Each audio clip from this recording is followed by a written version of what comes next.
Hi ಎಲ್ಲರಿಗೂ ಬನ್ನಿ ಇವತ್ತು ನಾವು ಸೀತಾಫಲ ಐಸ್ ಕ್ರೀಮ್ ಮಾಡೋಣ. ತುಂಬಾನೇ ಈಸಿಯಾಗಿ ಮಾಡ್ಕೋಬಹುದು. ಸೀತಾಫಲ ಸೀಡ್ಸ್ ಅನ್ನು ತೆಗೆದ್ಬಿಟ್ಟು ಈ ತರ ಪಲ್ಪ್ ಅನ್ನು ತಗೋಬೇಕು. ಇವಾಗ ಒಂದ್ ಜಾರಲ್ಲಿ 1 cup milk powder, 1 cup milk, 1 cup ಸೀತಾಫಲ ಪಲ್ಪು, ಹಾಗೆ ಸ್ವಲ್ಪ ವೆನಿಲಾ ಎಸೆನ್ಸ್ ಹಾಕೋಬೇಕು. ಇದನ್ನೆಲ್ಲ ಚೆನ್ನಾಗಿ ಪೇಸ್ಟ್ ಮಾಡ್ಕೋಬೇಕು. ಇವಾಗ 250 ml ನಾನು ವಿಪ್ಪಿಂಗ್ ಕ್ರೀಮ್ ತಗೊಂಡಿದ್ದೀನಿ, ಅಮೂಲ್ ವಿಪ್ಪಿಂಗ್ ಕ್ರೀಮು. ಇದನ್ನ 2 ಮಿನಿಟ್ಸ್ ಚೆನ್ನಾಗಿ ಮಿಕ್ಸ್ ಮಾಡ್ಕೊಂಡು 2 ಟೇಬಲ್ ಸ್ಪೂನ್ ಶುಗರ್ ಪೌಡರ್ ಹಾಕೋಬೇಕು.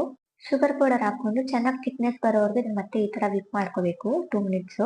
ಇವಾಗ ಇದರಲ್ಲಿ ಆಗ್ಲೇ ಬ್ಲೆಂಡ್ ಮಾಡಿರೋ ಪೇಸ್ಟ್ ಹಾಕೊಂಡು ಮತ್ತೆ ಚೆನ್ನಾಗಿ ಮಿಕ್ಸ್ ಮಾಡ್ಕೋಬೇಕು. ಮಿಕ್ಸ್ ಮಾಡ್ಬಿಟ್ಟು ಕವರ್ನ ಕ್ಲೋಸ್ ಮಾಡಿ 2 ಅವರ್ಸ್ ಇದನ್ನ ಫ್ರಿಡ್ಜ್ ಅಲ್ಲಿ ಇಡಬೇಕು. 2 ಅವರ್ಸ್ ಆಯ್ತು ನೋಡಿ, ಈ ತರ ಗಟ್ಟಿ ಆಗಿರುತ್ತೆ. ಇವಾಗ ಇದನ್ನೆಲ್ಲ ಚೆನ್ನಾಗಿ ಮಿಕ್ಸ್ ಮಾಡ್ಕೊಂಡು ಮತ್ತೆ ಒಂದ್ಸತಿ ವಿಪ್ ಮಾಡ್ಬಿಟ್ಟು ಇಕ್ಕಿರೋ ಸೀತಾಫಲ ಪಲ್ಪ್ ಹಾಕೊಂಡು ಚೆನ್ನಾಗಿ ಮಿಕ್ಸ್ ಮಾಡ್ಕೊಂಡು ಮತ್ತೆ ಒಂದು 4 to 5 ಅವರ್ಸ್ ಫ್ರಿಡ್ಜ್ ಅಲ್ಲಿ ಇಡಬೇಕು. ನೋಡಿ 4 to 5 ಅವರ್ಸ್ ಆಯ್ತು. ಸೀತಾಫಲ ಐಸ್ ಕ್ರೀಮ್ ತುಂಬಾನೇ ಕ್ರೀಮಿಯಾಗಿ ಚೆನ್ನಾಗಿ ಬಂದಿತ್ತು. ನೀವು ಒಂದ್ಸತಿ ಮನೇಲಿ ಟ್ರೈ ಮಾಡಿ ನೋಡಿ. ನಿಮಗೆ ನನ್ನ ವಿಡಿಯೋ ಇಷ್ಟ ಆಗುತ್ತೆ ನನ್ನ ಚಾನೆಲ್ ಅನ್ನ ಲೈಕ್ ಮಾಡಿ, ಶೇರ್ ಮಾಡಿ, ಹಾಗೆ ಸಬ್ಸ್ಕ್ರೈಬ್ ಮಾಡಿ. Thank you.